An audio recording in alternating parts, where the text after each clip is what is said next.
صبح کا آغاز ہو گیا تھا اور فجر کی نماز کا وقت بھی۔ نماز پڑھی اس سے پہلے کہ بستی کے لوگ مجھے تلاش کرتے ہوئے اس طرف نکل آئے۔ میرا یہاں سے نکل جانا ضروری تھا۔ چنانچہ نماز کے فوراً بعد چل پڑا اور تیز رفتاری سے اسی جانب بڑھتا رہا جدھر رخ ہو گیا تھا۔ منزل کے بارے میں تو پہلے بھی کبھی نہیں سوچا تھا۔ جانتا تھا کہ کوئی منزل نہیں ہے۔ سفر کرتے کرتے نہ جانے کتنا وقت گزر گیا، نہ جانے کون سے راستے تھے، نہ جانے کس سمت کا رخ تھا۔ ایک پتلی سی پگڈنڈی کے قریب پہنچا تو سامنے سے ایک بیل گاڑی آتی ہوئی نظر آئی۔ کوئی دیہاتی تھا جس نے پیچھے سبزیوں کا ڈھیر لاد رکھا تھا۔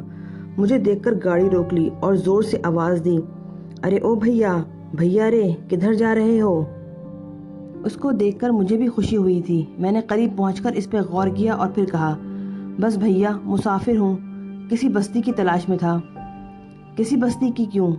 راستہ بھول گیا ہوں، میں نے جواب دیا۔ پردن پور تو نہیں جانا تھا؟ کہاں؟ میں نے سوال کیا۔ پردن پور؟ چلے جائیں گے اگر تم لے جاؤ تو، میں نے مدھم سی مسکراہٹ کے ساتھ کہا۔ لو، ہم کون سی اپنی کھوپڑی پر بٹھا کے لے جائیں گے بھیا، بیل گھسیٹ لے گی تمہیں بھی۔ آ جاؤ، بیٹھ جاؤ۔ بیل گاڑی میں اس کے نزدیک بیٹھ گیا۔ خوش مزاج سا نوجوان معلوم ہوتا تھا۔ کہنے لگا، کہاں سے آ رہے ہو؟ کہاں کا راستہ بھول گئے تھے؟ اللہ جانے کہاں سے آ رہے ہیں اور کہاں جا رہے ہیں، بس چل پڑے تھے ایسے ہی۔ ارے گھر والی سے لڑ کر بھاگے ہو یا ماں باپ سے ناراض ہو کر گھر چھوڑا ہے؟ ہاں بس ایسا ہی سمجھ لو، اپنی تقدیر سے ناراض ہو کر گھر چھوڑ دیا، بلکہ تقدیر نے گھر چھین لیا ہے۔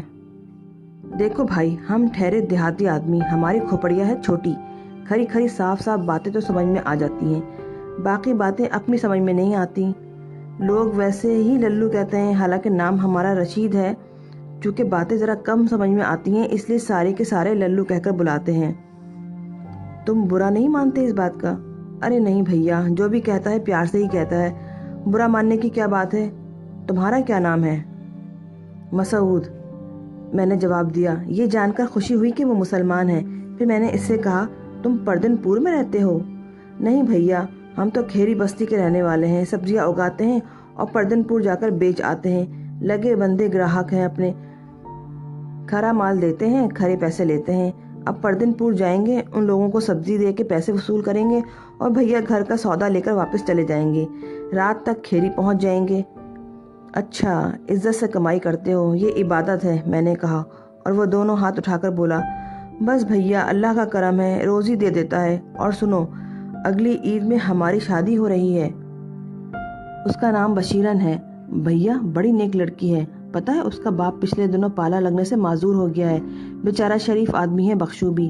رونے لگتا ہے مجھے دیکھ کر، کہتا ہے کہ دل میں پتہ نہیں کیا کیا تھا بیٹی کے بیاہ کے لیے، مگر اب کیا کر سکتا ہے۔ میں نے بھی کہہ دیا، بھیا کہ لڑکی دے دو 2 کپڑوں میں، اللہ کا دیا سب کچھ ہے تیرے للو کے پاس، عزت سے رکھے گا تیری لونڈیا کو۔ بس بھیا، انسان کو انسان سے محبت ہونی چاہیے۔ یہ روپیہ پیسہ ہے کیا چیز، آج کسی کا کل کسی کا، کیسے مرے ہیں لوگ اس پر۔ بھیا اپنی تقدیر لے کے آئے گی، 2 روٹی کھائے گی، اللہ اللہ کرے گی، ہمارا بھی گھر بس جائے گا، کیوں ہے کہ نہیں؟ بالکل بالکل ٹھیک کہا تم نے رشید بھیا، میں نے جواب دیا تو وہ ہنسنے لگا۔ پھر کہنے لگا، جب کوئی ہمیں رشید کہتا ہے تو ہم ادھر ادھر دیکھنے لگتے ہیں جیسے رشید ہمارا نام ہی نہ ہو۔ تم بھی للو ہی کہو، جیسے تمہاری مرضی۔ پردن پور میں کس کے پاس جاؤ گے؟ باتیں کرنے کا شوقین معلوم ہوتا تھا، مجھے بھی برا نہیں لگ رہا تھا۔ میں نے کہا، کسی صحرائے میں جا کر ٹھہروں گا۔ اچھا، کوئی ہے نہیں وہاں تمہارا؟ نہیں۔ کوئی کام ہے وہاں کسی سے؟ ہاں بس ایسے ہی۔ ہماری مانو تو واپس ہمارے ساتھ کھیری چلو، تھوڑے دن ہمارے مہمان رہو، اچھے آدمی معلوم ہوتے ہو اور یار دوست بھی ہیں، وہاں ہمارے ساتھ مزہ آئے گا تمہیں۔ بہت بہت شکریہ رشید بھیا، لیکن مجھے وہاں سے کہیں اور بھی جانا ہے۔ اچھا، تمہاری مرضی، اس نے کہا۔ اس کے بعد خاموش ہو گیا، جیسے اب اس کے پاس باتیں کرنے کے لیے کچھ نہ رہا ہو۔ لیکن اتنی دیر کی خاموشی میں اس نے غالباً یہی سوچا تھا کہ اب آگے کیا باتیں کرے گا، ہو سکتا ہے کہ کچھ سوچ رہا ہو۔ بہرحال تھوڑی دیر خاموش رہنے کے بعد وہ پھر بولا، ارے ہاں، تمہاری شادی ہو گئی؟ نہیں۔ ماں باپ بہن بھائی تو ہوں گے؟ ہاں اللہ کا شکر ہے، اس نے جواب دیا۔ کچھ کھایا پیا؟ ارے لو، اصل بات تو بھول ہی گئے، ارے بھیا کچھ کھایا پیا تم نے یا نہیں؟ میں نے آہستہ سے کہا، نہیں للو، صبح سے کچھ نہیں کھایا۔ لو تو پھر کہا کیوں نہیں؟ ارے واہ بھیا، اب ایسا بھی کیا ہو گیا، آدمی بھوکا ہو اور منہ سے کچھ نہ بولے۔ اس نے بیل گاڑی روکی، پیچھے ہاتھ کر کے کپڑے کی ایک پوٹلی سے اٹھائی، اسے کھولا، 4 روٹیاں پکی رکھی تھیں، ساتھ ہی گڑ کی ڈلیاں بھی تھیں۔ اس نے 2 روٹیاں میرے سامنے رکھ دیں اور 2 اپنے سامنے۔ گڑ بھی آدھا آدھا تقسیم کیا اور بولا، غریب کا کھاجا تو یہی ہے، چلو اللہ کا نام لے کر شروع ہو جاؤ۔ میں نے بسم اللہ کہا اور کھانے میں مصروف ہو گیا۔ مسلمان کے گھر کی پکی ہوئی روٹیاں تھیں، اس لیے کوئی تکلیف نہیں ہوئی تھی۔ ہم دونوں نے کھانا کھایا۔ پانی کا بھی اس نے بندوبست کر رکھا تھا، چنانچہ پانی پینے کے بعد اس نے گاڑی آگے بڑھا دی۔ پردن پور اچھا خاصا بڑا قصبہ تھا، بلکہ اسے چھوٹا موٹا شہر ہی کہنا درست تھا۔ آبادی میں داخل ہونے کے بعد میں اس سے رخصت ہو گیا۔ اللہ نے یہاں تک پہنچانے کا ذریعہ پیدا کر دیا تھا اور ساتھ ہی ساتھ رزق سے بھی نوازا تھا، لیکن یہاں اس علاقے میں میری آمد کا کوئی اہم مقصد نہیں تھا۔ جمال گڑھی کے بارے میں تو مجھے حکم ہوا تھا اور مجھے یہ اندازہ بھی ہو گیا تھا کہ مجھے وہاں کس لیے بھیجا گیا ہے۔ ایک معصوم عورت مصیبت سے بچ گئی تھی اور دوسری شیطان صفت عورت جو 6 انسانوں کا خون کر کے 7ویں کی زندگی کی گاہک بنی ہوئی تھی، ایک شیطان کے ساتھ فنا ہو گئی تھی، لہٰذا گیہوں کے ساتھ گھن کی حیثیت سے پس گیا تھا۔ ظاہر ہے شریک جرم بھی اتنا ہی بڑا مجرم ہوتا ہے جتنا کہ اصل مجرم۔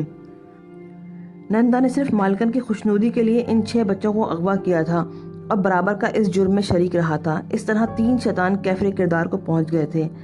ادھیرنا چندو بھی اپنی سفلی عمل کے ذریعے نہ جانے کیسے نقصان پہنچا چکا تھا۔ گندے علوم کے یہ ماہر جو غلاظتوں کے ذریعے لوگوں کو نقصان پہنچاتے ہیں، اس روئے زمین پر بدنما دھبے ہیں۔ شیطانی جنتر منتر پڑھ کے وہ معصوم انسانوں کو نقصان پہنچاتے تھے، چنانچہ ان کی سرکوبی ضروری تھی، اور اس کے لیے ضروری نہیں تھا کہ میں اشاروں کا انتظار کروں۔ ایک سپاہی کا فرض ہوتا ہے کہ وہ کسی بھی جگہ قانون شکنی دیکھے تو اپنا فرض پورا کرے۔ قانون اسے اختیار اس لیے دیتا ہے، چنانچہ نگاہ رکھنا ضروری ہے۔ آبادی وسیع تھی، کوئی جگہ ٹھکانہ بن سکتی تھی۔ شہر گردی کرنے لگا۔ ریلوے اسٹیشن کے قریب مسجد نظر آئی، ظہر کی نماز وہاں پڑھی۔ مسجد کے سامنے وسیع میدان تھا جہاں گھنے درخت بکھرے ہوئے تھے۔ ٹھکانہ کوئی مشکل ہی نہیں تھا۔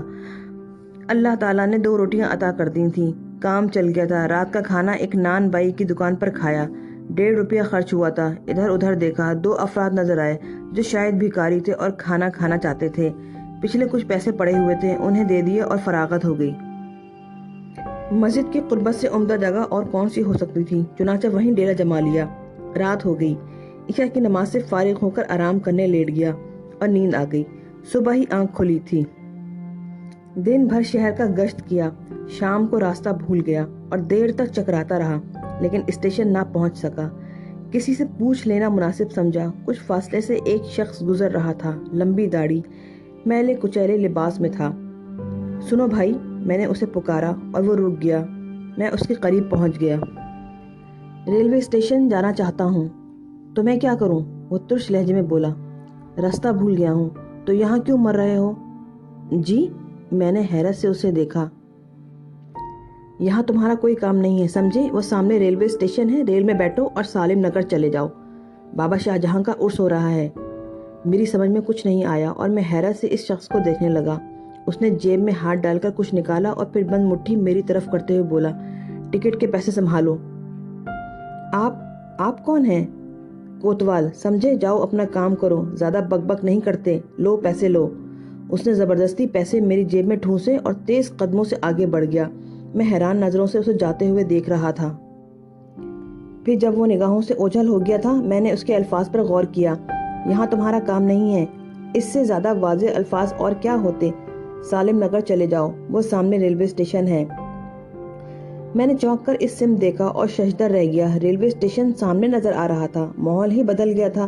میں دعوے سے کہہ سکتا تھا کہ یہ جگہ وہ نہیں تھی جہاں میں کچھ دیر قبل کھڑا تھا اور جہاں سے میں نے پہلے اسٹیشن کا پتہ پوچھا تھا۔ سوچنا بیکار تھا، آگے قدم بڑھا دیے۔ ریلوے اسٹیشن پہنچ گیا۔ سالم نگر کے بارے میں کچھ نہیں معلوم تھا۔ بکنگ ونڈو پر پہنچ گیا۔ سالم نگر جانا ہے، میں نے اندر جھانکتے ہوئے کہا، جہاں چند لوگ بیٹھے چائے پی رہے تھے۔ خدا حافظ ایک نے کہا اور دوسرے قہقہہ مار کر ہنس پڑے۔ ریل کس وقت آئے گی؟ جب اللہ کی مرضی ہوگی۔ ٹکٹ مل جائے گا؟ میں نے حیرت سے پوچھا۔ پیسے دو گے تو ضرور مل جائے گا۔ وہ شخص مسلسل مذاق کر رہا تھا۔ کتنے پیسے ہوں گے؟ یار جان کو ہی آ گیا ہے تو لطیفہ بیچ میں ہی رہ گیا۔ 30 روپے نکالو۔ میں نے جیب میں ہاتھ ڈالا، 30 روپے تو اسے دے دیے اور اس نے 20 روپے کا ٹکٹ میرے حوالے کر دیا۔ ٹکٹ پر درج شدہ رقم دیکھ کر میں نے آہستہ سے کہا، اس پر 26 روپے لکھے ہوئے ہیں، 4 روپے ٹیکس ہوتے ہیں۔ اس نے کہا۔ میں نے ٹھنڈی سانس لے کر کھڑکی چھوڑ دی۔ تھوڑی ہی دور پہنچا تھا کہ اندر سے ایک دھماکہ سنائی دیا۔ پتہ نہیں کیا ہوا تھا۔ میں آگے بڑھ آیا۔ ریلوے اسٹیشن پر بہت کم لوگ نظر آ رہے تھے۔ میں ایک ستون کے سہارے بیٹھ گیا۔ لائن خالی پڑی ہوئی تھی۔ کسی سے پوچھ لوں گا ریل کے بارے میں۔ بیٹھے بیٹھے کوئی 20 منٹ گزرے ہوں گے کہ ایک آدمی تیزی سے میرے قریب آ گیا۔ میں نے اسے غور سے دیکھا، دیکھ کر پہچان لیا۔ یہ وہی ریلوے بکنگ کلرک تھا۔ میرے قریب آ کر بیٹھ گیا۔ معافی چاہتا ہوں، معاف کر دیں گے؟ کیا ہو گیا بھائی؟ بس مجھے معاف کر دیں، میں نے آپ سے بدتمیزی کی تھی، مجھے سزا مل گئی، آپ نے بد دعا دی ہوگی مجھے۔ خدا نہ کرے، اتنی سی بات پر کسی کو بد دعا کیسے دی جا سکتی ہے؟ میرے دل نے یہی کہا۔ میں نے آپ سے مذاق کیا اور آپ سے 4 روپے زیادہ لے لیے۔ یہ دیکھیے میرا ہاتھ زخمی ہو گیا اور دوسری مصیبت الگ گلے پڑ گئی۔ ارے یہ کیا ہو گیا؟ میں نے اس کے ہاتھ پر کسے ہوئے رومال کو دیکھ کر کہا جو خون سے سرخ ہو رہا تھا۔ بس بھائی، ایک ریک گر پڑا جو بالکل ٹھیک رکھا ہوا تھا۔ شیشے کا کچھ سامان رکھا ہوا تھا اس پر، وہ بھی ٹوٹ گیا اور شیشہ میری کلائی پر لگا، اچھا خاصا خون بہہ گیا۔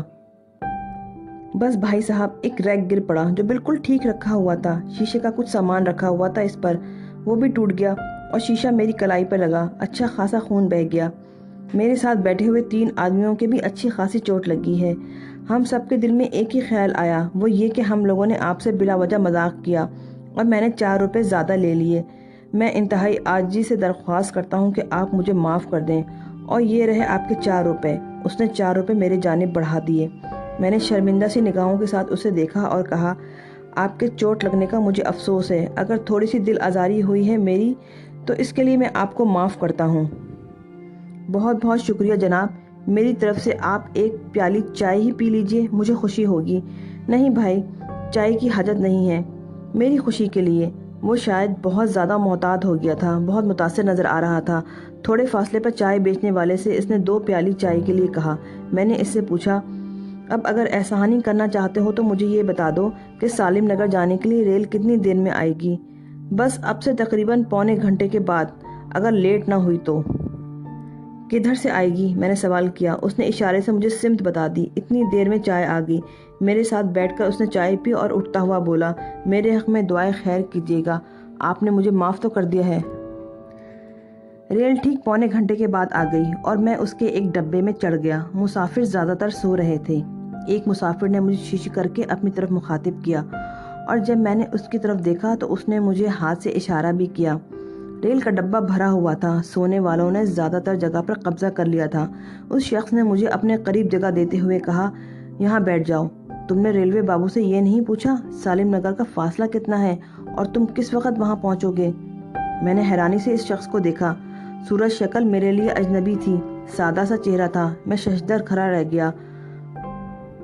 وہ بولا، بیٹھ جاؤ، یہ جگہ تمہارے لیے محفوظ رکھی گئی ہے، اور ہاں سنو، صبح فجر کی اذان جیسے ہی سنائی دے نیچے اتر جانا، وہی سالم نگر کا اسٹیشن ہوگا، مسجد اسٹیشن پر ہی صاف نظر آ جائے گی۔ اچھا، خدا حافظ۔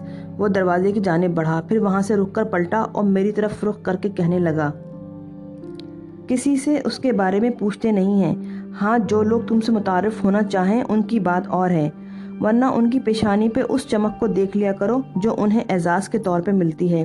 یہ کہہ کر وہ نیچے اتر گیا اور میں ایک عجیب سی کپ کپی اپنے وجود میں محسوس کرنے لگا۔ یہ ساری رمز کی باتیں تھیں۔ مجھے اس شخص نے اپنے آپ کو کوتوال کی حیثیت سے متعارف کرایا تھا جس نے میری رہنمائی سالم نگر کی جانب کی تھی، اور اب یہاں میرے لیے انتظامات بھی موجود تھے۔ ریل ایک جھٹکے سے آگے بڑھ گئی۔ سیٹیوں کی 2 آوازوں پر میں نے غور نہیں کیا تھا۔ میری نگاہیں کھڑکی سے پرے تاریکی میں بھٹکنے لگیں، لیکن کوئی اور مجھے نظر نہیں آیا۔ ایک عجیب سا احساس دل میں جاگزین تھا۔ آنکھیں بند کر لیں اور ان 2 رہنماؤں کے بارے میں سوچتا رہا۔ دل کو وہی احساس ہوا تھا جو اس وقت میرے دل میں آ بسا تھا جب میں ہنومان مندر کے باہر ویران جگہ پر سر بسجود تھا، یعنی تنہا نہ ہونے کا احساس۔ ہر جگہ رہنمائی ہوئی تھی۔ دل سے دعا نکلی کہ اللہ ان محبتوں کو برقرار رکھے۔ میں تو لاچار ہوں، سرکشی کا تصور بھی نہیں کر سکتا۔ سفر جاری رہا۔ سالم نگر کے بارے میں سوچتا رہا جہاں بابا شاہجہاں کا عرس ہو رہا تھا۔ مجھے وہاں عرس میں شریک ہونا تھا۔ رات کا وقت، خاموشی، باہر دوڑتے اندھیرے۔ خیالات کی ریل چلتی رہی۔ وہ پیلی مکڑی یاد آئی جو مندر کی چھت پر نظر آئی تھی۔ یقیناً بھوریا چرن کی جاسوس ہوگی۔ بھوریا چرن طویل عرصے سے سامنے نظر نہیں آیا تھا، لیکن اس نے مجھے نظر انداز بھی نہیں کیا تھا، مسلسل میری طاق میں رہتا تھا۔ ہو سکتا ہے اس مکڑی کے بھیس میں وہی سا ہو، اور ہو سکتا ہے یہاں کسی مقصد سے آیا ہو۔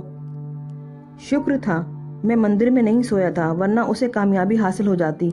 ہر جگہ مجھ سے محتاط رہتا تھا۔ کمبخت میرا مسلسل دشمن تھا، مگر اس کی وجہ سے کیا کچھ نہ چھن گیا مجھ سے۔ میرا بھرا پورا گھر، بہن بھائی، ماں باپ سب برباد ہو گئے تھے، سب کے سب تباہ ہو گئے تھے۔ تمام شیرازہ منتشر ہو گیا تھا۔ دل میں پھر وہی احساسات ابھر آئے تھے۔ آنکھیں تو آنسو برسانے کے لیے تیار رہتی تھیں۔ دل الٹنے لگا۔ اس احساس کی منادی تھی، اس لیے نہیں کہ رونا نہیں تھا۔ منہ پر تھپڑ مارنے لگا، خود کو سمجھانے لگا، مجھے اس سے باز رہنا ہے۔ دعائیں مانگنے لگا، مدد مانگنے لگا، اور یوں لگا جیسے کسی نے سینے پہ ہاتھ رکھ دیا ہو۔ پھر یہ مہربانی وسیع ہو گئی، نیند آ گئی۔ پھر بدن کو جھٹکا لگا، کانوں میں اذان کی آواز ابھری، بری طرح چونک پڑا۔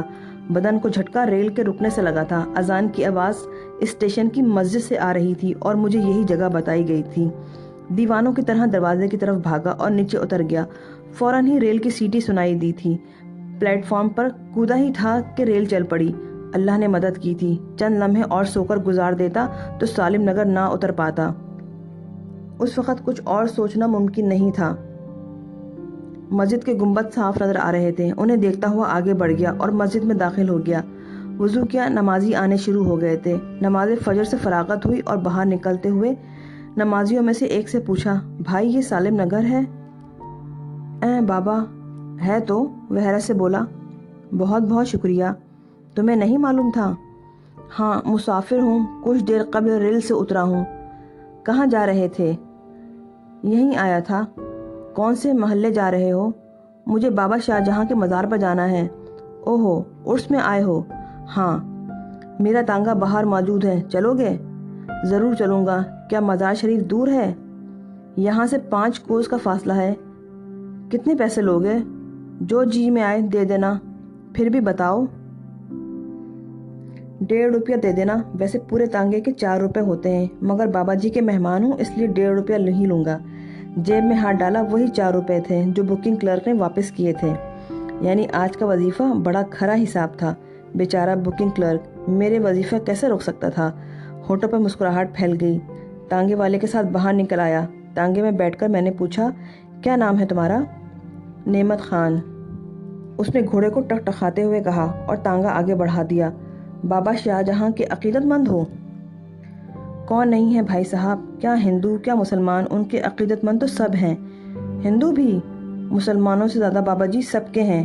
ہندو پاک صاف ہو کر ننگے پاؤں مزار پر جاتے ہیں، چادریں چڑھاتے ہیں، منتیں مانگتے ہیں، اور اللہ ان کی مرادیں بھی پوری کر دیتا ہے۔ بڑا فیض ہے بابا شاہ جہاں کا سالم نگر پر۔ ٹھیک، میں نے بات ختم کرتے ہوئے کہا، لیکن تانگے والا شروع ہو گیا تھا۔ راستے بھر وہ مجھے بابا شاہ جہاں کی کرامتیں سناتا رہا اور بتاتا رہا کہ سالم نگر پہ ہی نہیں بلکہ یہاں آنے والوں کو بابا صاحب کے مزار سے کیا کیا فیض حاصل ہوتے ہیں۔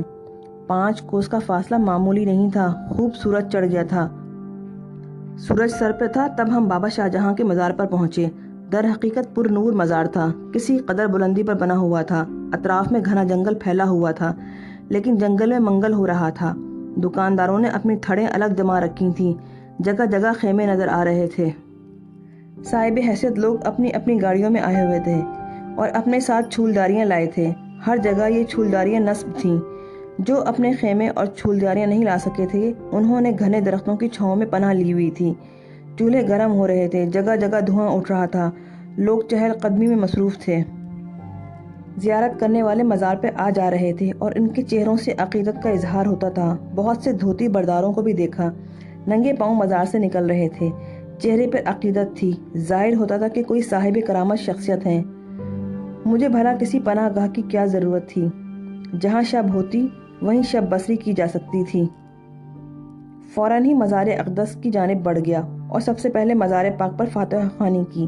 بہت دیر تک 2 زانوں بیٹھا رہا اور صاحب مزار سے رہنمائی طلب کرتا رہا، اپنی آخرت کی بہتری کے لیے، اپنی عاقبت کے لیے۔ پھر وہاں سے واپس پلٹا۔